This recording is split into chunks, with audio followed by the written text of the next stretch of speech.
کیوں سب کے لیے ضروری ہے ایک یوٹیوب کا چینل بنانا؟ آپ نے جو یوٹیوب چینل بنایا تو اس سے آپ کو کیا فائدہ ہوا؟ آپ نے سقراط کا نام سنا ہے، بقراط کا نام سنا ہے، ابن رشد کا نام سنا ہے، امام غزالی کا نام سنا ہے، ابن خلدون کا نام سنا ہے، آئنسٹائن کا نام سنا ہے، ایڈیسن کا نام سنا ہے. یہ سب لوگ اہم کیوں تھے؟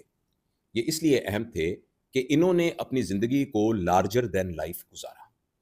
اس زمانے میں بہت سے لوگ تھے جو ایڈیسن کے ساتھ تھے اور ایڈیسن سے زیادہ امیر تھے، ایڈیسن سے زیادہ ان کے پاس سہولتیں تھیں، لیکن ان کو کوئی نہیں جانتا. اور ان کی زندگی کا فائدہ شاید ان کی پہلی نسل کو بھی پوری طریقے سے نہ پہنچا ہو، اور ایڈیسن کی زندگی کا فائدہ ابھی بھی اس بلب کی شکل میں ہم سب فائدہ اٹھا رہے ہیں. اچھا، وہ اس لیے ہوا کہ انہوں نے جو علم حاصل کیا، جو تجربہ حاصل کیا، اور علم اور تجربے کے نتیجے میں جو چیز بنتی ہے وہ ورلڈ ویو ہے، جس کو ہم عام الفاظ میں انسانی شعور بھی کہہ سکتے ہیں. لہٰذا ہمارے ساتھ کے ہی اور جانور تھے.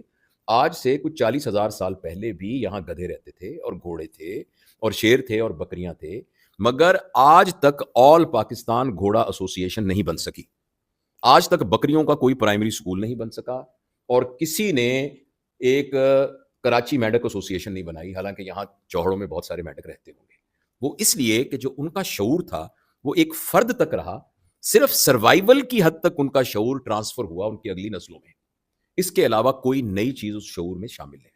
انسان اشرف المخلوقات اس لیے نہیں ہے کہ وہ چیتے سے زیادہ اسٹرانگ ہے، یا گھوڑے سے تیز بھاگتا ہے، یا سانپ سے زیادہ تیز رینگتا ہے، یا مچھلی سے زیادہ سوئم کر سکتا ہے، یا وہ ہاتھی سے زیادہ طاقتور اور بڑا ہے. انسان اشرف المخلوقات اس لیے ہے کہ اس کے نزدیک اپنے شعور کے اوپر کنسٹرکٹیو وے میں مزید شعور کی لہریں جمع کرنے کی ایک ایبلٹی ہے. لہٰذا اگر میں ایمانداری سے آپ کو بتاؤں، سقراط کو جتنا پتا تھا آپ کا بیٹا یوسف ہے نا، اس کو اس سے زیادہ پتا ہے. لیکن کیا آپ کہہ سکتے ہیں کہ یوسف جو ہے وہ سقراط سے بڑا آدمی ہے؟ حالانکہ اس کے پاس زیادہ علم ہے. اس لیے کہ اب یوسف کے ذمے یہ ہے کہ سقراط کے علم کے اوپر کی جو اوپر کی طے ہے وہ اس کو کیری آن کر کے اس کو لے کے جائے گا. اچھا، پرانے زمانے میں یہ ہوتا تھا کہ لوگ اپنے تجربے دو طرح سے مستقبل میں منتقل کرتے تھے. ایک بہت مستند طریقہ جو تھا وہ تھا شاگردوں کے ذریعے، یعنی آپ کے ڈسائپلز جو ہیں وہ آپ کی لیگسی کو کنٹینیو کرتے ہیں. اس لیے کہ علم صرف لکھا ہوا لفظ نہیں ہے، صرف میموری میں آئے ہوئے الفاظ نہیں ہے، بلکہ علم ایک رویے کا نام ہے، ایک بیہیویئر کا نام ہے.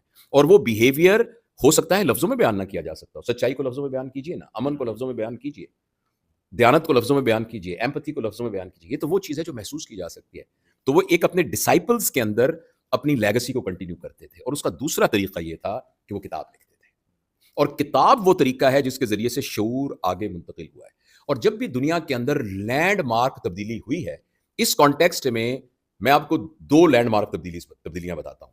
جو اصل علم اس پوری دنیا میں موجود ہے نا، وہ اصل میں گریکس نون علم جو ہے وہ یونانیوں کا تھا. آپ یونانیوں میں لوگوں کو دیکھیں، آپ کبھی افلاطون کے نتائج وہ پڑھیں، ان کے اندر حقیقت کتنی ہے اور آپ اس کو سائنٹیفکلی کتنے ویریفائی کرتے ہیں وہ ایک الگ بات ہے.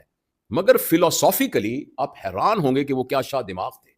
کس طریقے سے افلاطون نے اس کائنات کے متبادل ایک اور کائنات کا تصور دے کر یہ کہا کہ جو کچھ اس دنیا میں ہے وہ اس کائنات، اس بڑی کائنات کی پرچھائیاں ہیں، اور جس طرح وہ شیڈوز موو کر رہے ہوتے ہیں یہ شیڈوز، اس طرح اس پوری کائنات کو جسم سے ایک تشبیہ دے کر بتایا کہ اس میں کچھ لوگ جو ہیں وہ سر کی حیثیت رکھتے ہیں، کچھ بازوؤں کی حیثیت رکھتے ہیں، کچھ پیٹ کی حیثیت رکھتے ہیں، اور ایسی سملیز اور انالوجیز کریٹ کی، انسان حیران ہوتا ہے.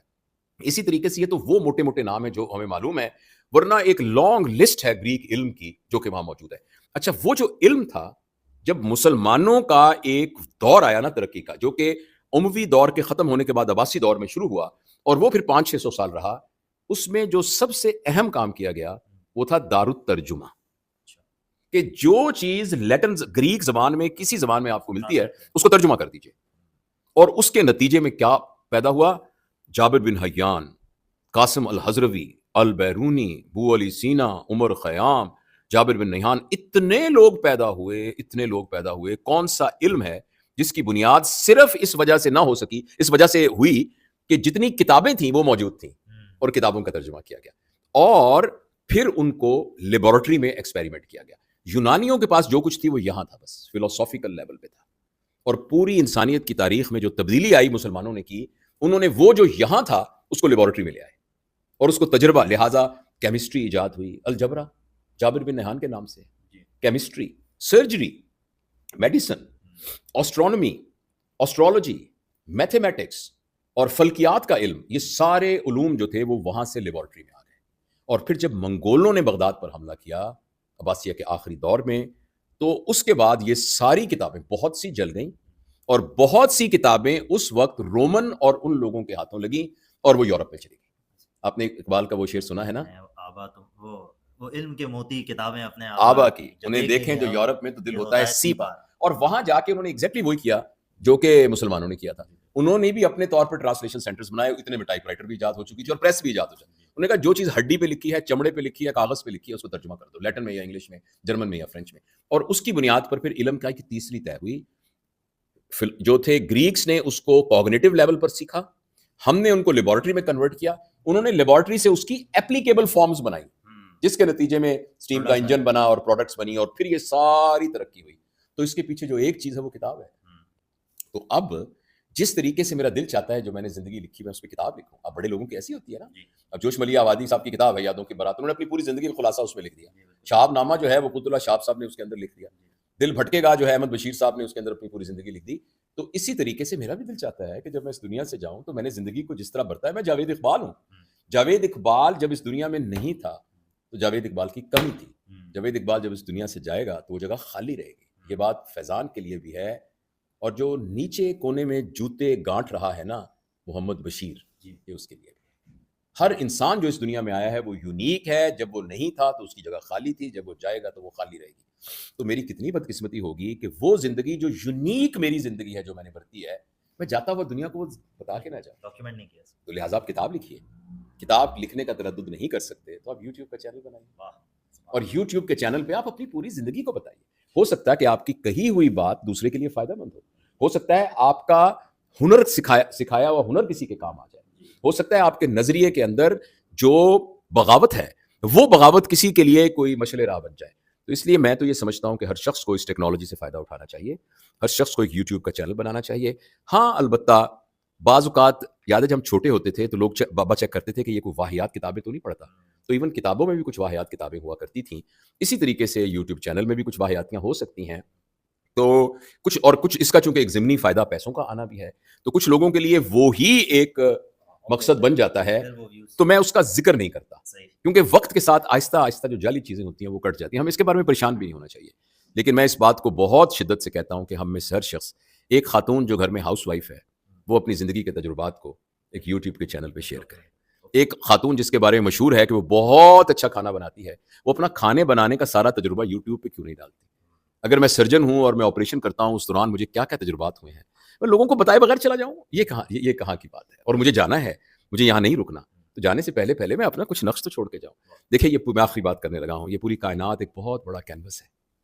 اس کینوس پر اللہ تعالیٰ نے کچھ ایسے لوگ بھیجے جنہوں نے یہاں خوبصورت تصویریں بنائی. ان میں سے ایک مصور حضرت محمد صلی اللہ علیہ وسلم تھے. انہوں نے آ کے اس دنیا کائنات کے کینوس پہ نہ ختم ہونے والی ایک تصویر بنائی. حضرت عیسیٰ نے اپنے کچھ نقش بنائے، حضرت موسیٰ نے بنائے، ایڈیسن نے بنائے، آئنسٹائن نے بنائے، ہر ایک نے اپنے عبدالستار ایدھی صاحب نے بنائے، امجد ثاقب صاحب بنا رہے ہیں، ادیب الحسن رضوی صاحب بنا رہے ہیں، دنیا میں رہنے والے اور لوگ بنا رہے ہیں.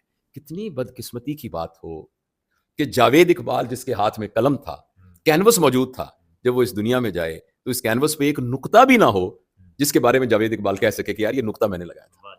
تو اس لیے اپنے حصے کا نقطہ لگانے کے لیے اور تصویر بنانے کے لیے میرا خیال ہے یوٹیوب بہت زبردست پلیٹ فارم. جی بہت شکریہ.